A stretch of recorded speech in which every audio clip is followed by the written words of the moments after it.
Hello friends, मैं doctor Dwarka. दोस्तों, ये हमारे लिए बहुत ही आश्चर्यजनक विडंबना है कि हम अच्छे क्वालिफाइड हैं, हमारे पास सब जानकारियां हैं, इसके बावजूद हम चिंता, तनाव और डिप्रेशन में फ़र्क नहीं कर पाते।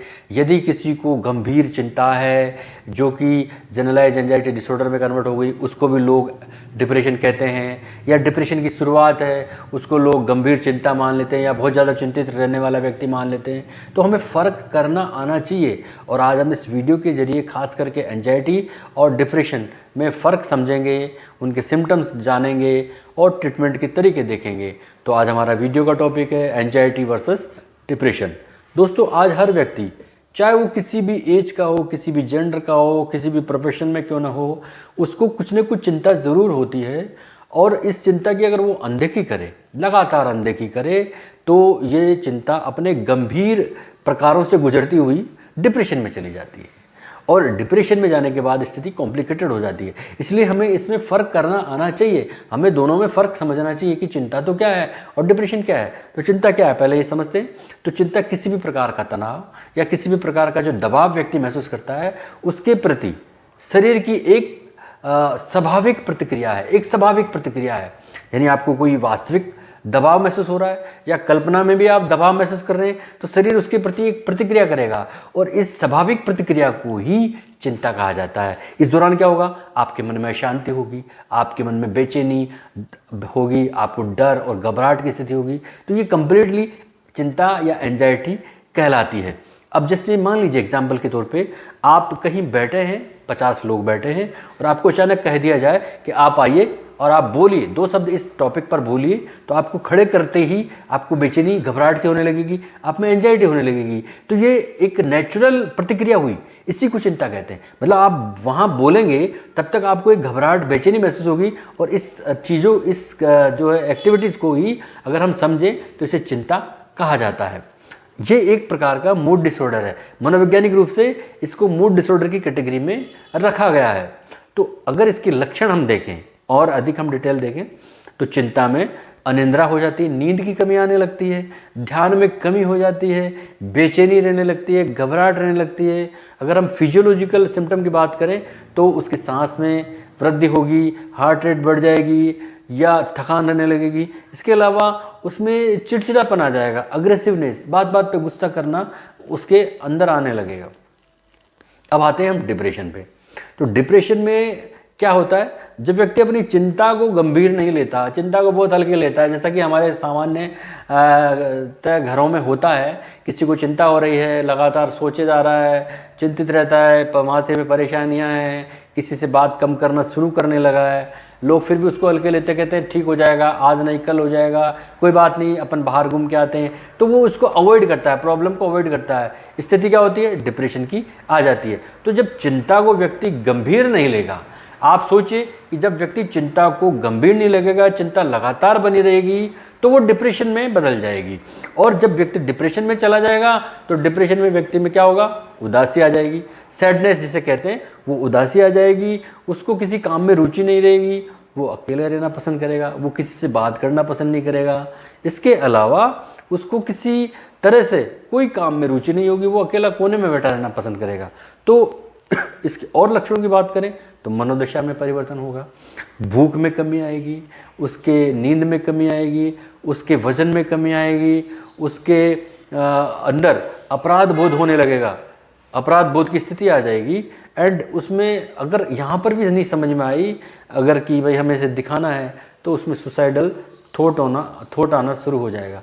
तो ये बड़ी गंभीर स्थिति हो जाती है कि व्यक्ति चिंता है, तो डिप्रेशन में भी गंभीर स्थिति में कहाँ आता है, जब उसमें सुसाइड के थॉट आने शुरू हो जाते हैं। अब बेसिक डिफरेंस समझिए आप। चिंता जो है वर्तमान कारणों से होती है, वर्तमान कारणों से। आज बच्चे की जो है रिजल्ट आ गया, मन मुताबिक नहीं आया, पढ़ाई करता है नहीं करता है, एंजाइटी शुरू हो गई।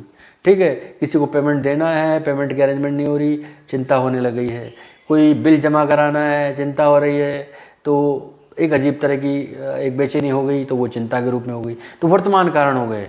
तो चिंता वर्तमान कारणों से होती है, लेकिन डिप्रेशन जो होता है वो चिंता के भी गंभीर स्थितियों से गुजरता हुआ आता है, तो डिप्रेशन बन जाता है। तो यहाँ चिंता वर्तमान से होती है, डिप्रेशन पास्ट के कारणों की वजह से होता है। पास्ट के बहुत सारे कारण होते हैं, बहुत सारे ऐसे कारण होते हैं जिसकी वजह से व्यक्ति तनाव जो है डिप्रेशन में या अवसाद में रहने लगता है। चिंता का समाधान बहुत जल्दी होता है। आपका बिल जमा हो गया, चिंता खत्म। आपके बच्चे ने पढ़ाई गंभीरता से शुरू कर दी, चिंता खत्म।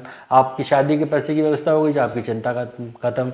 लेकिन जो अवसाद है उसकी स्थिति में वो लंबा चलता है, तो उसका जो है वो कॉम्प्लिकेटेड स्थिति होती है एक तरह से, तो ये लंबे समय तक चलने वाली स्थिति है। चिंता को सामाजिक रूप से स्वीकार कर लिया गया है। हर घर में ये कह दिया जाता है या कहते हुए मिलेंगे लोग, अरे भाई क्यों चिंता करते हो, सब ठीक हो जाएगा, ये कोई बड़ी बात नहीं है। हमारे टाइम में तो हम ऐसा करते थे, हमारे टाइम में वो करते थे, ये करते थे। ये नहीं देखा जाता यही चिंता डिप्रेशन में बदल जाएगी। तो ये बहुत ज़रूरी है समझना कि चिंता को लोग हल्के रूप में लेते हैं, चिंता को बहुत ही आसानी से सामाजिक रूप से इसको स्वीकार कर लिया गया है।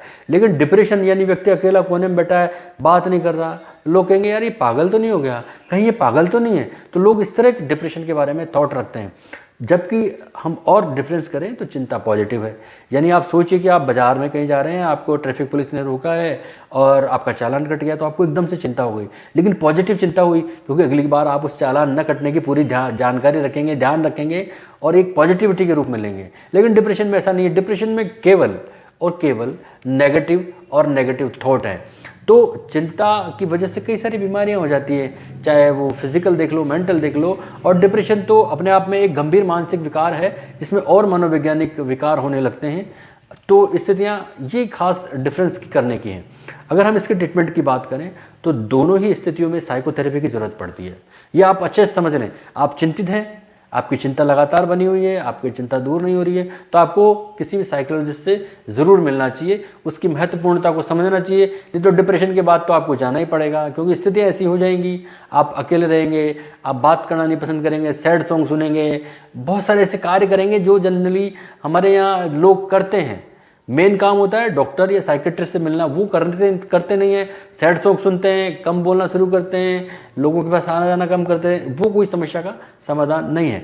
तो दोनों स्थितियों में साइकोथेरेपी की ज़रूरत पड़ती है। और जब आप डिप्रेशन की स्थिति होती है तो उसमें साइकेट्रिस्ट मेडिसिन भी रिकमेंड करते हैं। तो साइकोथेरेपी की बात करें तो कॉग्निटिव बिहेवियर थेरेपी यानी कि CBT, DBT, इंडिविजुअल थेरेपी ये दी जाती है। इसमें व्यक्ति के विचारों का पैटर्न बदला जाता है, सोचने समझने का, उसके प्रत्यक्षीकरण का पूरा तरीका बदला जाता है, ताकि वो जल्दी से जल्दी अपनी चिंता को खत्म कर सकें और उससे बाहर आ सकें। इसके अलावा मेडिकेशन किया जाता है, जिसमें मेडिकल ट्रीटमेंट यानी कि मेडिसिन दी जाती है। और साइकेट्रिस्ट इसमें कई तरह की उसको मेडिसिन डिप्रेशन की अलग रिकमेंड कर सकते हैं, या एंजाइटी हुई तो उसके अकॉर्डिंग रिकमेंड कर सकते हैं। तो ये इस तरह मेडिकेशन की जाती है। इसके अलावा एक तरीका और है जो आप लोग अपने लेवल पे कर सकते हैं। आप अपने पास एक रजिस्टर मेंटेन करिए या डायरी करिए, उसमें आपके नेगेटिव थॉट्स, चिंताओं के कारण, डिप्रेशन के कारण लिखिए। दूसरी तरफ दूसरे पेज में आप उसके सॉल्यूशंस लिखिए। लगातार 1 से 2 सप्ताह आप उनको वॉच करिए, टिक लगाइए, बहुत ही आराम से पढ़िए, अकेले में पढ़िए, ध्यान रखिए।